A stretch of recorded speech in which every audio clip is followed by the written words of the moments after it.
You ask Tiger to solve. This deals with linear equations with one unknown. The final result is x equals 20. Let's solve it step by step. Group all constants on the right side of the equation. Add 1 to both sides.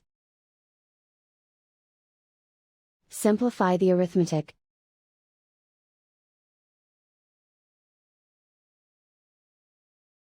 Isolate the x.